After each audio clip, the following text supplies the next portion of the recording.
நற்றுணையாவது நமச்சிவாயவே. பெரிய புராணத்துல நாயன்மார்கள் வரலாறு பார்த்துட்டு இருக்கோம்.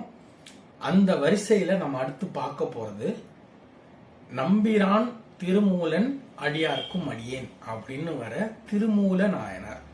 திருமூலர் நிறைய பேருக்கு தெரிஞ்சிருக்கும். திருமூலர் திருமந்திரம் எழுதினவர் அவரு தான். இது திருமூல நாயனார். இவர் ஒரிஜினல் பேர் இது கிடையாது. நிறைய இடத்துல சுந்தரமூர்த்தியார் அப்படின்ற மாதிரி போட்டிருக்கு. எவ்வளவு தூரத்துக்கு உண்மையான தகவல்னு தெரியல. இவர் பேசிக்கா எப்படின்னா வேற ஒரு விதமான ஒருத்தர் அப்படின்னு சொல்லணும். ஏன் அப்படி சொல்லணும் அப்படின்னா, இவர் கைலாசத்துல போய் இறைவனை தரிசிச்சுட்டு வந்திருக்கார். பல கோயில்களுக்கு டிராவல் பண்ணி வந்திருக்கார் கைலாயத்துல இருந்தே. அப்படிப்பட்டவர் அவரு. ஒரு முனிவர்னு வச்சுக்கோங்க. அவர் என்ன பண்றாரு அப்படின்னா, நேபாளத்துல பசுபதீஸ்வரர் நேபாளில் இருக்கிற கோயில்ல கும்பிட்டுட்டு அப்படியே வரார். ஒரு ஊரா டிராவல் பண்ணி வரார். காலஸ்திரி வரார், காஞ்சிபுரம் வரார், ஸ்ரீசைலமும் போயிட்டு தான் வந்திருக்கார். காலஸ்திரி வரார், அப்புறம் காஞ்சிபுரம் வரார், காஞ்சிபுரம் கும்புறார். இந்த மாதிரி ஒரு ஊரா போறார். ஏன்னா இந்த சவுத் சைடு, இந்த சைட்ல இருக்கிற கோயில் எல்லாம் பார்க்கணும், இந்த கல்ச்சர் எல்லாம் தெரிஞ்சுக்கணும் அப்படிங்கிற மாதிரி எல்லாம் பண்ணிட்டு வரார், டிராவல் பண்ணிட்டு வரார். அப்படி அவர் வரும்போது என்ன பண்றாரு அப்படின்னா, திருவாவடுதுறை கோயிலை பத்தி சொல்லணும்னு இல்லை, நிறைய பேருக்கு தெரிஞ்சிருக்கும்.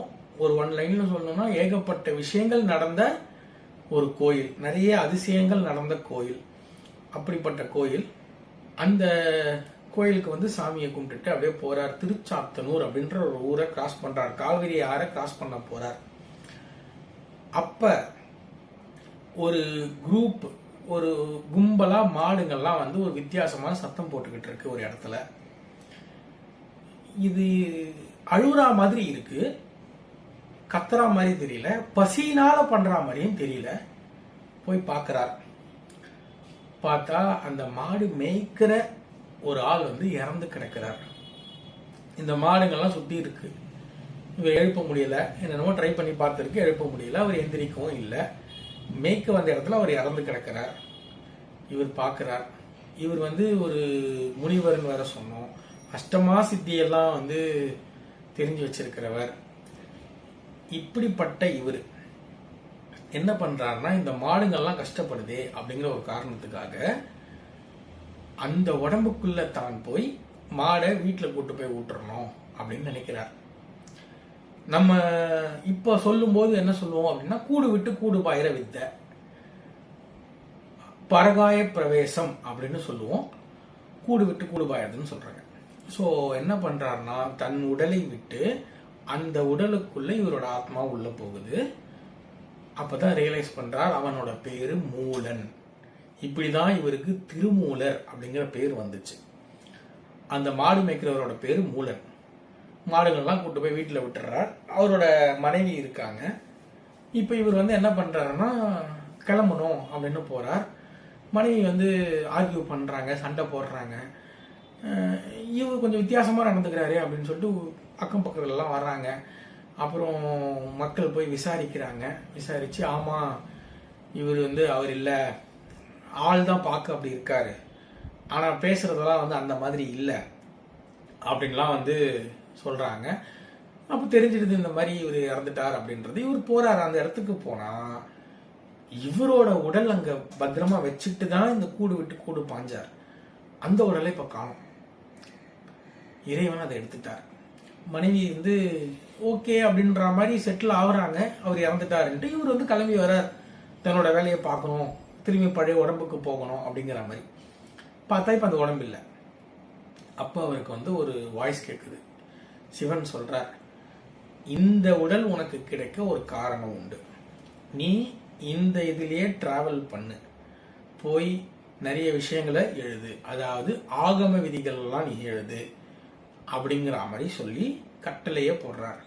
அதனால இவரும் போய் கோயில் கோயிலா போறார், டிராவல் பண்றார்.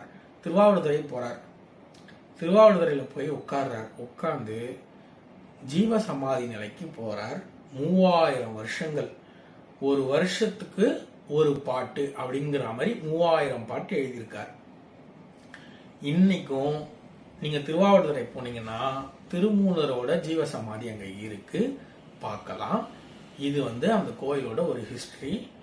இவர் நிறைய விஷயங்கள் அந்த திருமந்திரம் அப்படிங்கிற அந்த இதுல எழுதியிருக்கார், அந்த 3000 பாட்டுல எழுதியிருக்கார். கவர் பண்ணாததே இல்லை. சைவ சித்தாந்தம் இருக்கு, யோகா பத்தின விஷயங்கள் இருக்கு, சித்தா பத்தின விஷயங்கள் இருக்கு, பிலாசபி இருக்கு, காஸ்மாலஜி, அதாவது தமிழ்ல சொல்லணும்னா அண்டவியல் அப்படின்வாங்க, பிரபஞ்சத்தை பத்தினது காஸ்மாலஜி, அது இருக்கு. தத்துவங்கள் பிலாசபி நிறைய இருக்கு.